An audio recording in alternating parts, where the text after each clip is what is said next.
Welcome back from the break. This is Family Hour. This is our Thursday edition. We are talking about sacrifice and leadership. Wow, the discussion sometimes becomes so emotional, and you start now feeling for your leaders who you've been demanding for a lot of things from. So like, oh, so there is something, there is some price this person pays that we can never know. Yeah. You only see and you're like, now you're seeing he's working, he has not even paid us salary. Anyway, how can this sacrifice now contribute to the development of trust and reality in an organization? It has to be a mutual thing that's happening across the way. Okay. Because if one person is doing it, it becomes abuse. So the relationship will only succeed if caring is returned the same way. I care for you, you care for me. Either party has to be in a long-term commitment to the other. Both expect to be dedicated to this vision, to this idea, and then they are returning what somebody is giving. It may not be in equal measure. You know, human beings, we like equality. If I do this for you, you must do this for me.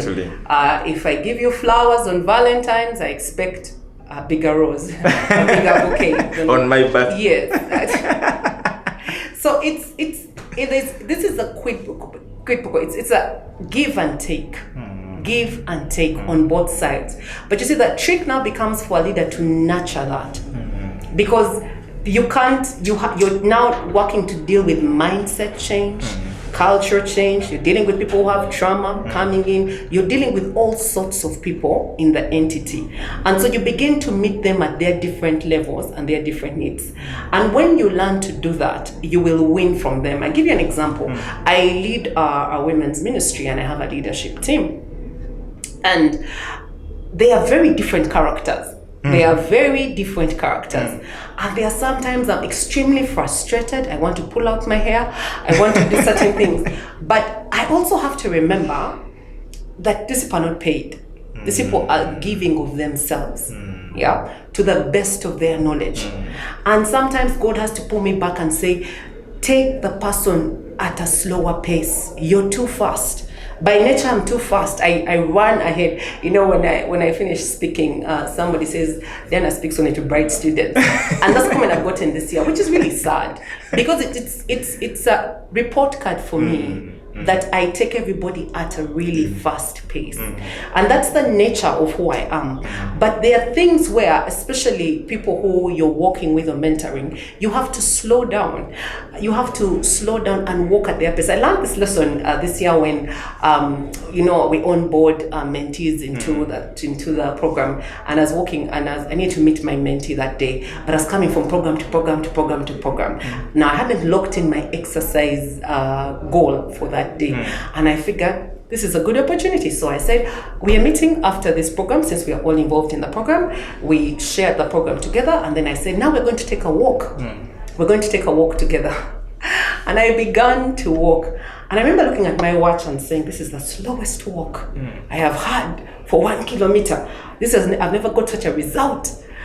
And I just had to match my steps with this person. And I remember God speaking to me right there and said, take them at their pace.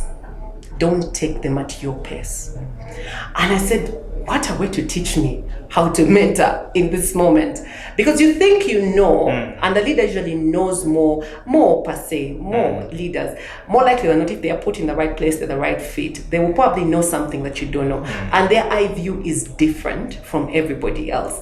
And so you need to learn who are the people I am working with in this organization, who is suffering from trauma, who is there a cultural problem in this place that I need to change, so that now you introduce what you call games for people for team building.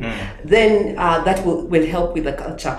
Then you start introducing a few policies in the entity. Sign in at this time, leave at this time, let's all have meals together at this time. I'm now providing lunch, I'm now providing extra things. I came from a place sometime, and I was telling somebody, you have not given your staff Valentine roses because I expected on Valentine's Day. You should be thoughtful. Now, those things may seem trivial to anybody. But a leader who is looking forward, and you see good talent, there are small things that you need to do to please that person. You have 3-4 women in the office compared to the men. Will it cost you so much to buy a bouquet? Doesn't it cause you're buying for everyone, not one person? Even if you're buying for everyone and you're buying for all these ladies, therefore, doesn't it now bring in very many questions, or even bring internal wrangles? The leader is not buying. The workplace is buying. Oh. Not the leader. Then the married man never saying such things. Never saying. How about the delivery mode? Yeah, the same way everyone's getting a delivery, as everyone gets a delivery. The delivery guy they just deliver. You just deliver to the person and just say so and so and so. This workplace appreciates you for all that you do. Happy Valentine's. They're small. And when this lady takes this bouquet at home, will the husband understand by it? The workplace. Even if, will the husband understand it really? If I have a husband who wants to fight with the workplace, that is not a husband you should be having at this rate. But there are small things that you can do that can encourage loyalty from people, that can encourage people to lay down their lives. Show them that it matters. On their birthdays as a leader, can you give them a card? Can the workplace have a policy where they buy a cake? Can you have the end of month where you celebrate everybody's birthday? If it's too much to celebrate each person's birthday, at the end of the month, can you do a cake for celebrating Adrian, Diana, just list. February babies. February babies. I expect cake from the station. So it's the management has had February babies. So it's those small things that encourage loyalty, that build trust, that cause people to want to lay down their lives. You're putting them in policies, you're putting them in to change the culture. You're even, for the person with trauma, you're allowing them to have counseling sessions and those different things that can help them come out from that place. But most of all, I think the thing that speaks the most is them watching the leader lay down their life. They may not know the back decisions that you're making, but we used to have a boss, I remember when I started working, who whenever we had events, there would be lunch brought forward. He was always the last on the line. So when food was missed, it was him. When there was no cup, it was him. He never allowed anyone to be the last to that. It had to be him. So people would come, their families would serve. Sometimes you come for Christmas, you've budgeted for a certain number, you ask for how many of your family will come, and they say 5, and then 10 come. You can't chase them away. Yes. Africans are so irresponsible. But as they come, you've budgeted. Of course, you've made an allowance in case there are extra people. But sometimes people come and heap their plates if it's not self-service. I remember at some point I said, no, you serve, because I was among the last. You serve. And he said, no, you go ahead of me. There are things that would get finished, and he's fine with it. He's okay with it. And so when it came to time to do his farewell, it's the thing that people spoke about the most. That there is no time on the line, you came first. There is no time when we needed to all get to something, whatever, that you came first. Ordinarily, bosses, everyone knows, you usher people. Some will even serve you. Please stay seated then. But that character showed people that this person is willing to do anything for this vision. And so, despite his weaknesses, you couldn't take that away from him. He couldn't take that ability to show the stuff they matter. We paused office because somebody had a stillborn that day. We all paused office. That day it was crazy, but a few of us would run to hospital, came back. He asked what we could do. He was sat there crying along with everybody else, crying literal tears, crying. And of course now it's a different culture. I mean, an African man, it would be quite something to see him crying. Yeah. But you must appreciate there are those things that were subtle, that were done, that caused us to step and think. And so he gained a lot more people on his side than he lost. Now, I look at a situation, everyone would really want to be recognized. Now, I'm the leader, I've gone through all this sacrifice. Do I have to come and now tell you people, let me tell you, this is how much I sacrifice for the betterment of this organization. All I call people individually and tell, do you know what? I've sacrificed a lot to see that you're in this position, or I've sacrificed a lot to see that this company reaches here. Like, is the leader supposed to all there are traits of sacrifice that people will look at the backstage and really appreciate your sacrifice? The highest sacrifice a leader can give is to care for the people. When you care for the people, they'll see it. It's like love. It can't be hidden. It can't be hidden. Yeah? You can't hide love. But you see, the kind that is hidden are things such as we are balancing the books and it's either Adrian or Diana. What do? I need both of them, but I need to figure out who to stay. Okay, there's a problem with Diana. She has 5 people hanging on her. If I let her go, I'm essentially killing 6 people. Adrian, he's just started, he's really brilliant in his career. He's moving forward. He will make a good manager at a managerial level. What do I do? And so the sacrifice that what the leader is going to do is saying, okay, let me save both, but let me take from somewhere else. And so they may say, there'll be no work trip this year.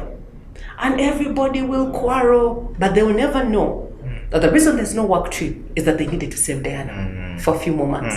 Those are not sacrifices you speak about. That one you will take a bashing. But you see, what people will see and they will applaud is your ability to care for them. Show up when someone they're nursing is sick. Show up when it is them and they're falling apart and their mindset is not working for them. Give them breaks when you can notice that they're not running on the trajectory that you expected. Allow them to be human because they're human before they're anything else. And so you begin, the sacrifice that can't be hidden, which is caring, is so overt that people will come to you. So you never have to scream about your ability to care for people. It will be seen. I can tell you don't care about me even if you're smiling, even if you hug me, even if you do all those things. And you'll learn that a lot if you get into the political arena, that your enemies will smile at you, they will hug you, they will do any of those things. I used to struggle when I'd see people who had gone against each other. There was so much bad blood between them. They are speaking harshly about each other, and they meet each other the next day and say, "My brother, how are you?" I said, "But isn't this hypocrisy?" But I learned in the political space, you can't make enemies of everyone. You will have no friends. And so you need to realize that you're playing a game. Post-politics is a game. It's a give and take. You're finding a win-win situation. So now that you have learned a character about this person, you don't just withdraw. You learn something about them and you treat them at that level. But you must also remember, the way you treat people is really about your value system, not about them. The way you actually respond to people who have done evil to you is a testament of who you are and your character, not on them. And so you always have to have that at the back of your mind. Now you will know that even if I go through a situation that's really dire, I know that I'm not being changed by the situation. I can't change a human being, but I can control how I respond to them. I'm going to become better in this situation. I'm going to become better for everything that is happening. And so there are things you will never scream about, and that's okay, because God sees and there are people who know. But the one that you should be so overt about in terms of sacrifice as a leader is to care for the people that you lead. That will bring in Maya Angelou's saying that people don't care how much you know until they know how much you care. So the reason people will sit up and listen to you as a leader is because they know that you care. The reason people will respond to you as a leader is because they know that you care. And so that's the sacrifice that has to be overt in all that you do. So when you give in this sacrifice, you've cared for the people, you've loved them, you've given in your extra.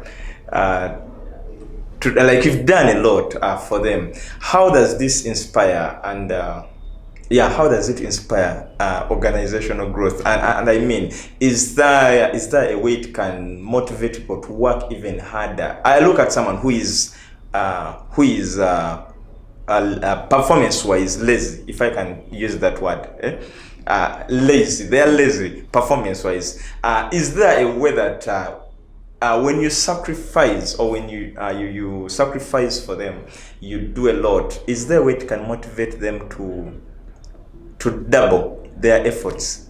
So you need to know on what spectrum lazy is. I use the word spectrum very what spectrum lazy is, because there are people who can never be motivated no matter what you do, and so you need to know to cut off that kind of people before, because no matter what you do, this person is not going to get up and do anything. There are people who are also toxic that are adding to this. Those ones you just need to know to cut them off. But you know how we were in school, and there are some people who, the school performance system, there are people who are book smart, there are people who are street smart, there are people who are street smart, there are people who are a certain kind of smart. I've seen parents of 2-year-olds, 2 years, doing sums and multiplications, and they're coming out, and I said, even in P4, that was not a possibility. It was a difficulty in that moment. So they are book smart people. There are people who are street smart. There are people who are creative. Some people say their left brain works more than any other. So building crafts, building all these things, it comes easy to them. While other things may be a bit of a difficulty. Don't kill the child. You find what they're good at and you amplify their strengths. It's the same thing as a workplace. Find what they are good at and work off those strengths. Amplify them. Automatically their strengths will cover up for their weaknesses. Their strengths will begin to sound and so resound that you will be able to see them in a light that you have not. Polish up the part that can be polished. In every person there is something good. In every single person there is a thing that they can do that is nice. But you see, it starts with, the motivation is the willingness of their heart to learn. If you don't find that willingness, it's time to cut them off. But if someone is saying, I'm trying, I'm really trying, I'm trying but I'm failing, I'm not good at putting a report for you together, but their job is a report. I'm not good at details and looking through the details, but their job is detailed. I'm not good, but this person is a fun-loving person. They get everybody in the office happy. They get everybody moving together. Change their job description. Move them to the place they can excel at, and then you will get the best of that person. So what you're considering as laziness sometimes can be not a correct fit. What you're struggling with, the person is not a correct fit for the JD. So don't make JDs sometimes tailored towards the actual position. Tailor it towards the person you're receiving, and you'll get the best out of them. As we draw closer to the end of this discussion, what measures, or what, not even measures, what can leaders do extra higher to double or to up their game when it comes to sacrifice and in leadership? I think the first thing is for people to learn that leadership is sacrifice. Leadership is laying down your life. I know that the common thing is leadership is influence, but leadership is about laying down your life too. Anyone that has walked through leadership will understand that it's about laying down your life. Jesus, as the greatest leader, laid down his life. Think of people you consider the greatest leaders. Nelson Mandela. How many years did he spend in prison? Desmond Tutu. Everyone that you can consider as a leader who left a legacy, left purpose, laid down something. I would not agree to be in prison so that you might be free. I would not. There are sometimes that so you're not a sacrificial leader. I can sacrifice in many other ways. Prison is not one of them. I told someone we were having a board training recently, and then they said, you know that you can go to jail for this board. I said, who can go to jail? I said, no, I can sacrifice the secretariat. I'm not sure I can spend time in prison. And it's a joke, of course, that you're making. But when the rubber meets the road for a leader, you will find that there are things that you have to make. You never know what's on the inside of you until you're faced with a situation where you have to make the decision. And so for a leader, it will come without saying that sacrifice will be inevitable. Every level of leadership will require a new sacrifice. Every level, it's like every level of Christianity, it will require a new sacrifice. Similar in the other world, every level requires a new sacrifice. Now, I'm not saying go and sacrifice people, no. I am just saying that there's a laying down of yourself for the greater good of others. And for leaders, for the Christian arena, it would be things such as fasting, such as extra long fast, extra long prayer, character building, doing all these things. For a leader in the market space, it's going to be things such as what are you doing, for example, to improve yourself? If taking a break, coaching for you is important, take time off work to go and coach so that you're a better leader here. It means going into people's lives and understanding what is happening, finding out who are people's birthdays, finding out what matters to Edwin, what matters to those different people, what matters to them, and make it a priority for you every month. You're going to put down in your checklist a month. This month, I have so many employees, but in this month, I want to concentrate on so, and so. And so you make an effort to learn who Edwin is, who Diana is, who all these people are, and you make an extra effort. And when you do that, you're winning people. You're winning the hearts of people. You're allowing people to see. And in the end, leadership, the sacrifice that you make will speak for you. It may not be overt in the way that you want, but it will begin to speak for you. And people will begin to honor you for what you are, for who you are. Wow.